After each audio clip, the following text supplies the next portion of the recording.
அன்பு தம்பி மனோஜ் ஒரு பேரன்பானவன், ஒரு பிரியமானவன். தான் ஒரு இந்தியாவிலேயே ஒரு பெரிய இயக்குனர், சிறந்த இயக்குனர், எங்கள் அப்பா இயக்குனர் இமயம் அப்படிங்கிறதெல்லாம் மனசுக்குள்ளேயோ அல்லது தலைக்குள்ளேயோ இல்லாமல் எல்லாரையும் நேசிக்கக்கூடிய, பாரதி ராஜா சாரை தேடி வர்ற எங்களை போன்ற இயக்குனர்களை அரவணைச்சு பேரன்போட ஒரு பெரும்பாசத்தோட பழகின ஒரு தம்பி. இன்னைக்கு 48 வயசுல நம்மளை எல்லாம் விட்டு பிரிஞ்சதுங்கிறது நினைச்சு பார்க்க முடியாத பெருவழி, ஆற்ற முடியாத ஒரு ஆக பெரும் துயரம். அதாவது மகனுக்கு தந்தை கொல்லி வைக்கிறதுங்கிறதே தாங்க முடியாது.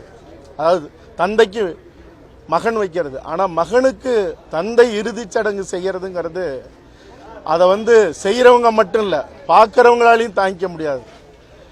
அது இன்னைக்கு நம்மளை விட்டு பிரிஞ்சிருக்காரு.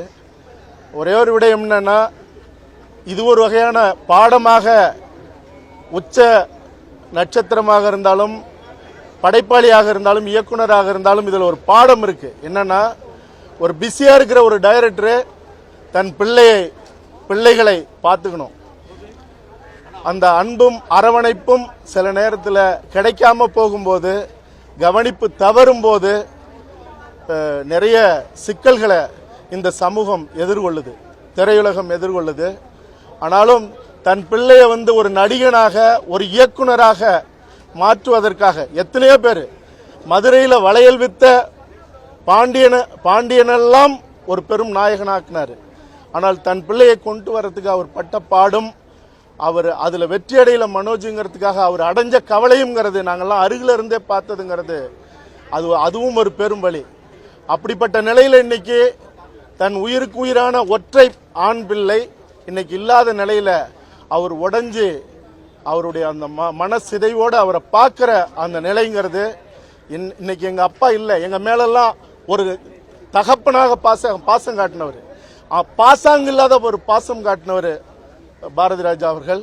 இன்னைக்கு அவர் உடைஞ்சு நிக்கிற நிலையில அவரை பார்க்கிற மனநிலைங்கிறது ஒரு முட்டை மேல ஒரு மலையே உடைஞ்சு விழுந்து நொறுங்குனா எப்படி இருக்குமோ அந்த மனநிலை.